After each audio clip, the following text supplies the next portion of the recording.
It's me Alia here, and today I will be reading The Gruffalo Child. If you all haven't checked out The Gruffalo, go check that out first and then head here to listen to The Gruffalo's Child. The Gruffalo said that no Gruffalo should ever set foot in the deep, dark wood. Why not? Why not? Because if you do, the big, bad mouse will be after you. I met him once, said the Gruffalo. I met him a long time ago. What does he look like? Tell us, Dad. Is he terribly big and terribly bad? I can't quite remember, the Gruffalo said. Then he thought for a minute and scratched his head. The big bad mouse is terribly strong and his scaly tail is terribly long. His eyes are like pools of terrible fire and his terrible whiskers are tougher than wire. One snowy night when the Gruffalo snowed, the Gruffalo's child was feeling bold. The Gruffalo's child was feeling brave, so she tiptoed out of the Gruffalo cave. The snow fell fast and the wind blew wild. Into the wood went the Gruffalo's child. Aha! Oh ho! A trail in the snow. Whose is this trail and where does it go? A tail poked out of a log-piled house. Could this be the tail of the big, bad mouse? Out slid the creature. His eyes were small and he didn't have whiskers. No, none at all. You're not the mouse, not I, said the snake. He's down by the lake eating Gruffalo cake. The snow fell fast and the wind blew wild. I'm not scared, said the Gruffalo's child. Aha! Oh ho!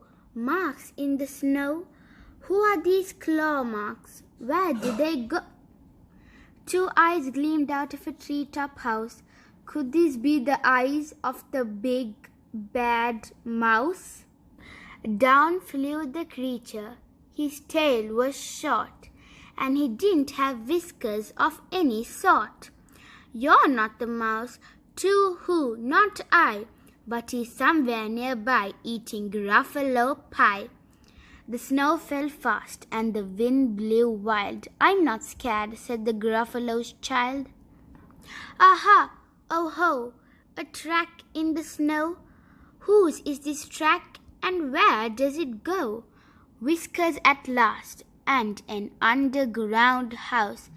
Could this be the home of the big, bad mouse? Out slunk the creature. His eyes weren't fiery, his tail wasn't scaly, his whiskers weren't wiry. You're not the mouse, oh no, not me. He's under a tree drinking Gruffalo tea. It's all a trick, said the Gruffalo's child, as she sat on a stump where the snow lay piled. I don't believe in the big, bad mouse. But here comes a little one out of his house. Not big, not bad, but a mouse at least.